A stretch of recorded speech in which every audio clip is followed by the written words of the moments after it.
Welcome to Modern Day Abigails. 2 Corinthians 5:17 says, "Therefore, if anyone is in Christ, he is a new creation. Old things have passed away. Behold, all things have become new." So let's listen to God's Word, where everyday lives transform and where we can become the women God created us to be.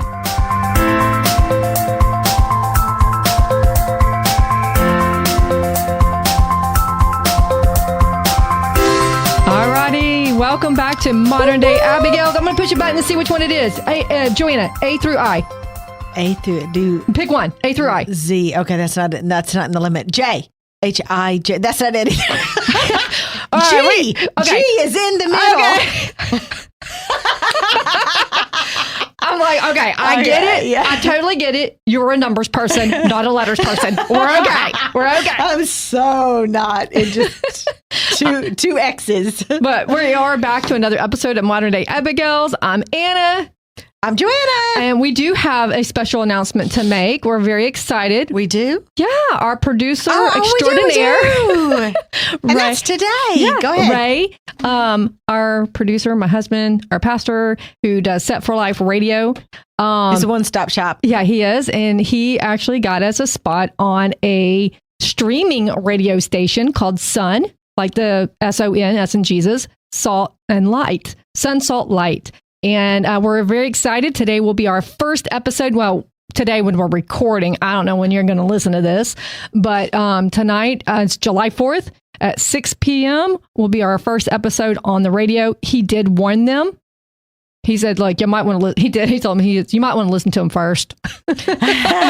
We don't have any editing. No. And we're a podcast. We're not proud radio. about that. Yeah, we are. So anyway, we're excited that we get to be on Saturday and Sundays at 6 p.m. Yeah. And like I said, our biggest mission is to see lives change, see people, see women get saved, watch them get changed, become a new creation so that their whole household will change. Because the Lord does makes a lot of promises in the Bible that it can be the whole household. I mean, if we think about it, one of the perfect examples is the woman at Jericho. What's her name? Rahab. She's my girl. She is. And think about it. When she made the decision to help them, she made the decision to believe, her and her whole household were saved. Yeah. So it's a great example of why we do what we do is because we want to see women get saved by Jesus. We want to see their lives changed and we want to see the whole household changed.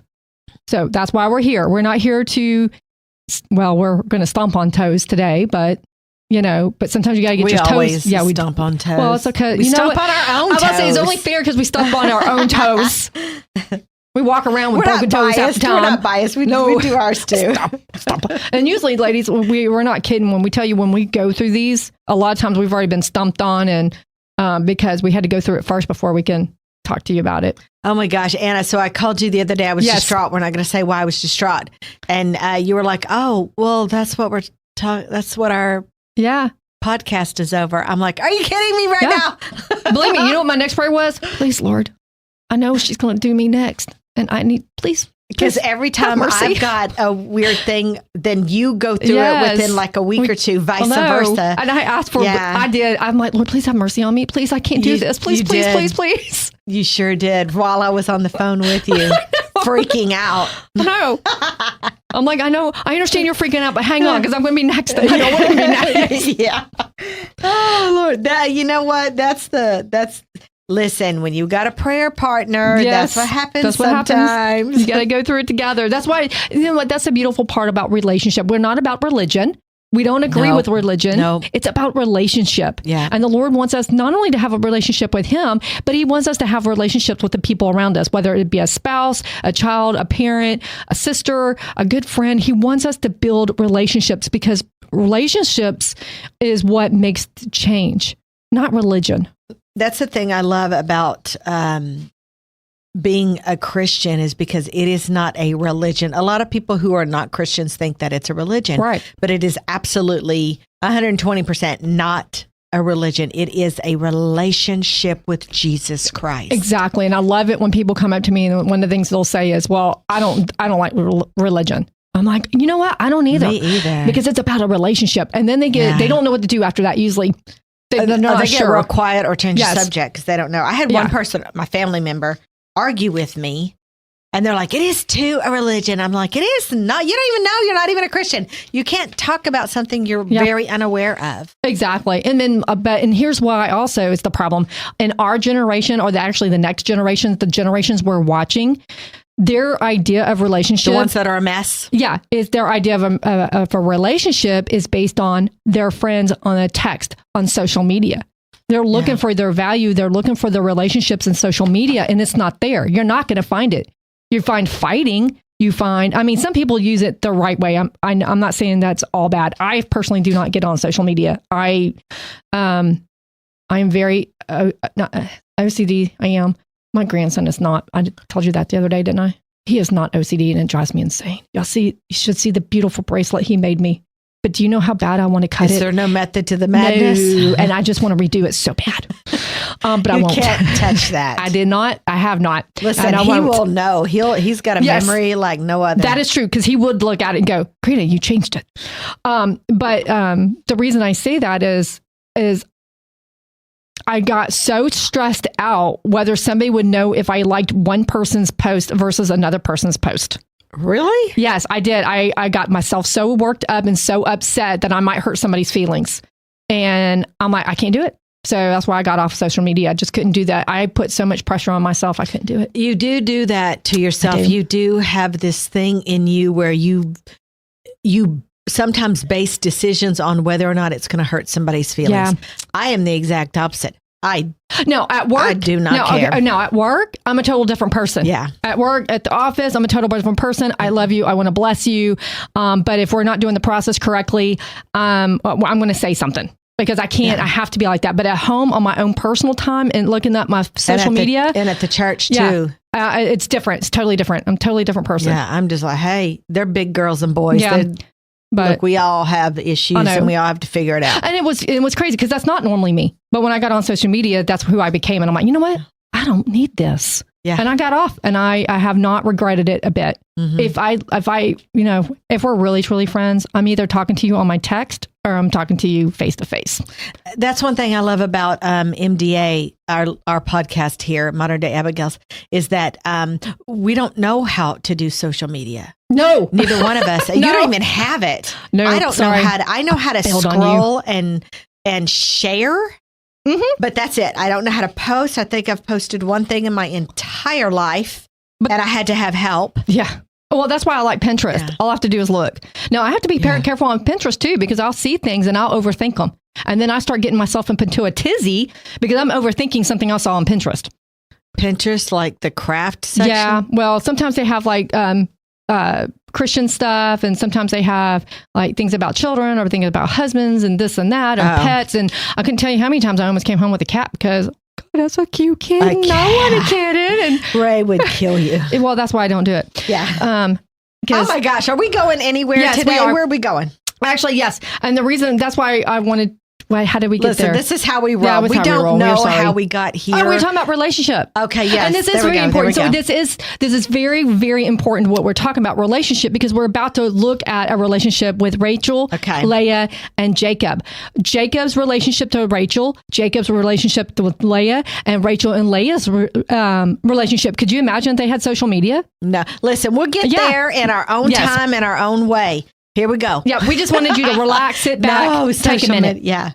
Anyway, so what I was saying is another derail is that I was pretty excited that the Lord is moving and grooving with our, oh my gosh, listen, y'all. Podcast. First of all, shout out to California because y'all are rocking it.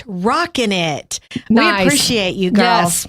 Whoever's listening. We're geared towards women, but we do have men that listen too. So anyway, shout out to you. May the Lord bless everybody. We just love y'all. And one day, I've said it so many times, I'm going to make a list of all over the world, the listeners all over the world. We don't know who you are, but we know where you're from. And so it's just amazing to us, again, because we don't advertise. We don't have social media. Right. And Lord's just moving and grooving. We take zero credit because, again, as you can tell, Lord. We do not know what we're doing. We got 34 in Hong Kong right now. 34 in Hong Kong. And we're thinking, if you are a guy listening, we're not supposed to teach you, so we are not teaching you, but we do hope if you happen to be listening that we're giving you good tools to help with your wife. Absolutely. She needs or daughter. Or daughter. Remember, we're only normal once a month. I'm serious. That's what pretty much. If you look at the ebb and flows, we're normal once a month. That's it. We can't even figure out ourselves, so we don't expect you guys to figure us out. So we hope you. That's the only reason you'd be listening. Anyway, okay, let's start do with our awkward question that I get you every time. Gosh, and I already forgot again. We already talked about it. And I forgot. We talk about it. I do this every time to her. So I know. I want to ask about a deep desire that you've had that you never prayed about, or better yet, most likely is, what have you thought about and then later thought, oh, I should have prayed about that first. I'm already halfway through this. I should have prayed and I didn't. I'm going to have to come back to you because nothing is popping into my head at the one. I've been a Christian for a long, long time, so I pray about almost everything. But so why don't you answer that question and I might have an answer. Well, I'm about to say, I do have a tendency when I'm at the office that I don't think about things at first. I'm like trying to get it done and then I'll stop and go, why didn't you pray about that? Like I have some DOT issues because it's new and I'm trying to learn it. And what's a DOT? Department of Transportation. If you have vehicles that are over a certain limit, so it's usually trucking companies who need it. But if you have a service truck. Oh, I know that. I worked for one. All right. I'm with you. Hey, wait, do you know about DOT? No. Oh, but I've heard the name and I should have known that. Okay. Anyway, so that's been an issue, or I've had some weird shipments and just things that did go wrong. And I'm like, okay, I should have prayed ahead of time. Like, hey, you're about to get the shipment. Why don't you go ahead and pray about it ahead of time? And then pray that it all goes well. So anyway. Okay. Things like that. I have something. Okay. You know how, and I have no idea why, but I've got spurts where everything in my house breaks. Oh, yes. Okay. So I am currently dealing with a busted water pipe in the wall. And we're in the process of whatever goes along with that. So anyway, in the middle of that, my ice maker broke, my car broke. Might be able to help you with the ice maker if you still need it. Got it fixed. And then something else broke. Oh, the potty broke. Had to get that fixed. And then something else. Anyway, it's always like this. It comes in massive spurts. And my initial reaction, after the first thing breaks, I'm pretty cool. But when we had all of these things break in a 3-week period. Yeah. And so that happens all the dang time. At least once a year, there's something that breaks and it's always in a cluster. So by the time the second or third thing is breaking, I'm freaking out. Yeah. Because it's a cha-ching money situation every single time. And so I just, the first one, I'm like, oh God, that's weird. But now I'm on the second, now I'm on the third, and it's only been a week and a half since the first major thing broke. So I'm always just a freaking out. And then I have to step back, relax, and I'll be like, oh, okay, relax. You have people you can call for this, and this. You're good. Lord, help me. Right. He's not my go-to. When I'm having a freak out. I'm about to say, you know what? When your pipe busted, I should immediately pray, not just for you, but I also should have prayed for me because we always go through things in tandem. For reals. And it happened to you. And I'm waking up. She's going through the middle of this. It's not even a week later. I don't even think it was a week later. I wake up to, my dog usually gets me up anyway because he's got issues. So I go to the little girl's room, and when I come out, I step in a puddle, and I'm thinking, oh my God. That's how mine started. Oh no, my dog peed all over the floor. That's what my thought was, he needed to go potty and I wasn't fast enough. And because usually we're fine. In fact, usually he goes with me and then we walk out to his. So we always go in pairs. And so I grabbing up some old towels and buddy system. Yes. And I grabbed some old towels that was in the guest room, and I'm putting it down. And I'm like, wow, this is a lot of water for pee. My God, I hope he's okay. And then I hear something. I'm like, what is that noise? And there was water shooting out of our fish tank. There was a hole. Which is right in front of the bathroom. Yes, that's the only reason you noticed it. It was because it was around the corner, like a slight corner. Yeah. We don't really have a hallway, but it's itty bitty corner, and I hear this noise and the seam towards, not at the bottom. Thank God it wasn't at the bottom, but it was a quarter way from the bottom, and it's just shooting out water. And it looked like a bad cartoon because when Ray had gone, shattered. Well, Ray had gotten up, and I said, "I'm sorry, the dog peed." He's like, "Whatever." And then when he's coming out, I'm like, "Ray, it's the fish tank! It's the fish tank!" So I'm plugging up that hole with my finger, and he's trying to find a shop vac so he can get the water out of the fish tank. And thank God, but by God's grace and mercy, there was enough water in there for the fish to survive. Good. Until the next morning, we moved it. He got a small fish tank ready for the little guys, and then the big guys had to hang out in the bucket for a little while. So what we noticed, I don't even know, we're so off topic. So what we noticed, we're talking about praying, and that as soon as you had your situation, I should have been praying immediately. I should have been praying immediately. Listen, as soon as you did your roof, I needed to be praying. Yes. As soon as I did my water heater, you needed to be praying. It's just like that. It's all the time. Every time something happens, the other is almost always right behind. Yeah. And I don't really like that. No. But we have a lot to talk about. Yeah, if you go first, I'm not really happy about that. Yeah, me neither. And that's what we're seeing here with Rebecca, Isaac, and Rebecca and Isaac. We saw Rebecca praying. And Genesis 28, we saw her praying. She's talking to the Lord about the babies. Why are they fighting in the womb already? They haven't even made it outside the womb, and they're already fighting. Already at it. He said the younger one's going to serve the older one. No, the older one would serve the younger one. And there's all these promises. And then so we saw, that was like 27 or so. And then in 28, we saw how she helps deceive her husband so that to make sure that her son Jacob, her favorite one, gets the blessing. Because somehow Esau, who had sold his birthright, still thought he was going to get a blessing. Because he did not respect his birthright, but he was expecting a blessing anyway. He didn't respect anything. We do that to God all the time. We don't respect what God says or does, but we expect a blessing out of it. Or when it doesn't go our way, we get mad at God, especially for those who don't even quote, I'm doing air quotes here, believe in him. But it's his fault. Yeah. And I always say, excuse me, you can't blame somebody you don't believe in. Exactly. You got to pick a different thing. Exactly. So now that's where we're leaving off. So she's like, she got real dramatic and told Isaac, if my son marries one of these women, that I'm going to die and you need to send him to my family to get a wife, which she was right. I mean, she didn't need to be so dramatic about it, but she was right. He did not need to be marrying any of the women like Esau had of their area they were in. He needed to stay in the line because God had made a covenant promise. So he did need to marry the correct wife. So we saw how the servant of Abraham prayed for a wife for Isaac, and he got Rebecca. Well, we're going to watch Jacob journey to his family, and not once do we ever see him praying for a wife. Not once. And we're going to see what happens because of that. His servant did, though. Not Jacob's. Not Jacob's. No, it was Isaac's servant did. Or Isaac. Yeah, Abraham's servant prayed for Isaac's wife. Yes, okay. But we didn't see that because Jacob, as far as we can tell, he went by himself. Okay. So, Genesis 29, starting at verse 1. So that's right. He had to flee. Yes, he had to flee. I'm getting my guys mixed up. Well, you had to correct me or like, Anna, you're talking about Rachel, not Rebecca. Like, oh, yeah. Her title was wrong. My title was wrong. But hey, I just was making sure, we could talk about whoever. I know. I get them mixed up. So Jacob had to flee. So his mom knew that Jacob needed to flee. And so she used him finally getting a wife at like 40-something years old as an excuse to flee to go get the right kind of wife. So verse 1 says, so Jacob went on his journey and he came to the land of the people of the east. And he looked and saw a well in the field. And behold, there were 3 flocks of sheep lying by it. For out of that well they watered the flocks. A large stone was on the well's mouth.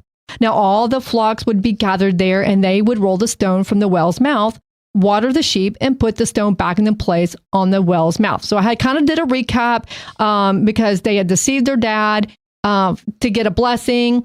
And I'll tell you, my brother, who's 5 minutes older than me, will tell me that 5 minutes counts. So that's what we saw. Oh, I'm sorry. 5 minutes? Yeah, that's it. 5 minutes. That's a long time to not have the second. Normally the second baby comes out a lot quicker. I'm sorry. I've heard some longer. Really? Well, yeah. You're just hanging out there, Anna? Well, they knocked my mom out. Okay. So I'm not sure how I showed up. It wasn't a C-section. Okay. I think they had to come get me. I was just asking, when you get comfy, we get comfy. Well, he decided to be born. So the joke is I shoved him out and he wasn't ready yet. Okay. So he came out feet first. So they knocked her out because this is the 70s. Okay. Yeah. Yeah. I got you. I'm assuming they just used the forceps on me. Yeah, probably. That's what I'm assuming. Anyway. So we knew that Esau had sold his birthright to Jacob for a bowl of stew because he was really hungry. And if you haven't, this was actually in Genesis 25 that God talked to Rebecca. So now if you really want to have fun, you can listen to Genesis Set for Life Radio. Pastor Ray Jensen does a great job on it. I was actually listening to parts of it. I'm like, oh yeah, that's a good point. Oh yeah, that's a good point. But yes, that's what Esau did. And for some reason he thought he would still get the blessing. So that's why Jacob's on his journey. Now, not once do we see Jacob saying, you know what, I'm being sent here to find a wife. Lord, help me find a wife. We don't see that. Genesis 27:46. And Rebekah said to Isaac, I am weary of my life because of the daughters of Heth. If Jacob takes a wife of the daughters of Heth, like these who are the daughters of the land, what good will my life be to me? So she's a little on the dramatic side. So this is why Jacob had to leave, which is important because this is part of God's covenant promise. He needed Jacob to leave. He wanted Jacob to leave. He didn't want him to be deceptive, but he wanted him to leave. Sometimes the Lord does weird, unexpected things to what? Ray walked by, flapping his arms like a bird. Oh, God. Sorry, y'all. Listen, it's not boring around here. No, it's not. Anyway, what was that? Okay, so the Lord, sometimes we drag our feet.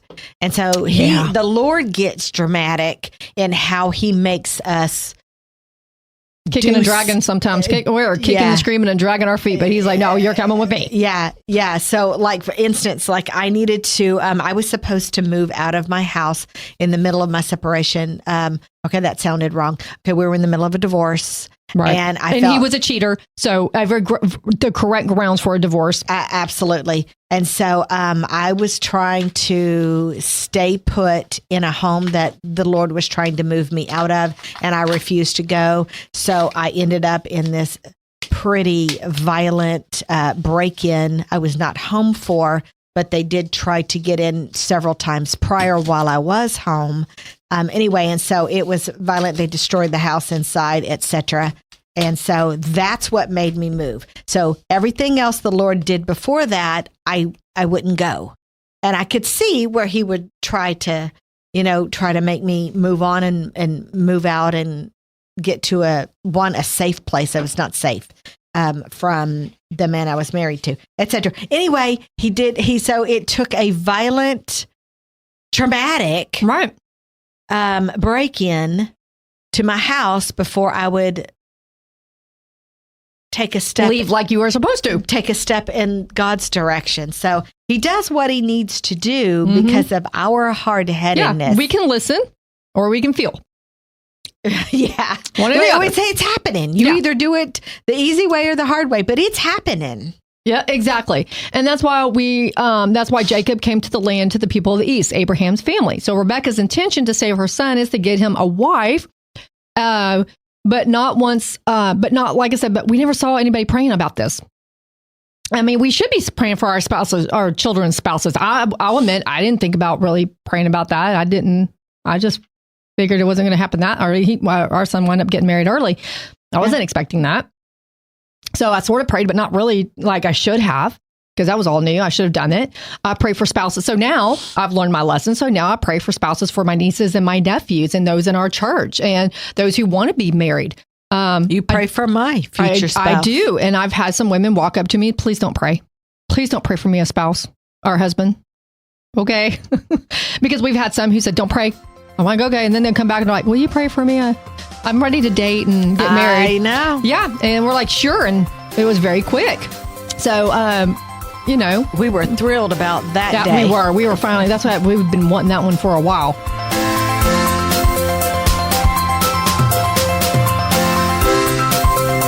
Thank you for letting us share our tools to become the women God created us to be. If we encouraged you today, visit us at moderndayabigails.com. Remember, you are loved, cherished, and prayed over.